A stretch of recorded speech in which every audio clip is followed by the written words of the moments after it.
Hello, in this video I'm gonna show you how to take a screenshot on MacBook Air M4. In order to take a screenshot, there are actually I think 3 ways, so let me show you all of them. So the first one is clicking on Command Shift and 3 on your keyboard. So as I click on Command Shift 3, it just takes the full screen screenshot.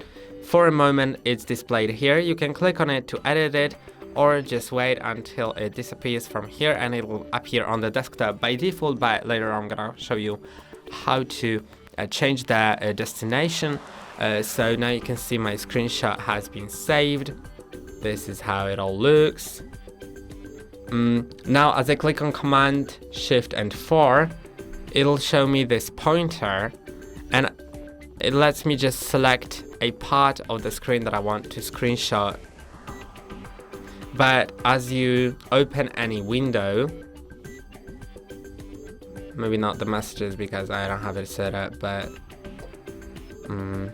let's just close it, or maybe let's leave it like that. And as I click on Command Shift and 4, I'm still with this pointer, but when I click on space, it'll switch to window screenshot. Then I can select the window to screenshot, so either the, I don't know, the desktop, the top bar for some reason, the window that I want to screenshot, or the task, like the dock. And now you can see it has screenshotted this exact window. By the way, if you click on the screenshot, you can delete it, or just click on done, it'll be saved then.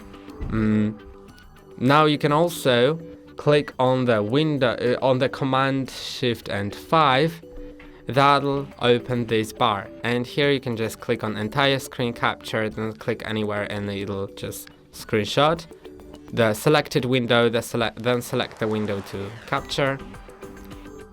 Selected portion, now you can select it. You can also record entire screen or record selected portion. In the record options, I recommend going to options and making sure that you have the microphone on in case you want it to be on. You can also set different other settings, and of course for each of these screenshot options you can also set the destination, the timer as well. And if you want to show the mouse pointer, then just click on capture and it'll start capturing it, of course. So that's how you screenshot. And also, if you don't want to save the screenshot, just want to quickly send it somewhere and forget about it, then let me show you as I go to anywhere that I can send the screenshot to, let's say the messages, and as I click on Command Shift and 3 or 4, then I can just drag that screenshot to the place I want to put it in. So maybe here, then I can type in my the person I want to send it to, click on the send button, and this screenshot won't be saved. So if you drag it and place it somewhere, it'll only be where you drag it. And that's all for today. Don't forget to like and subscribe. See you next time.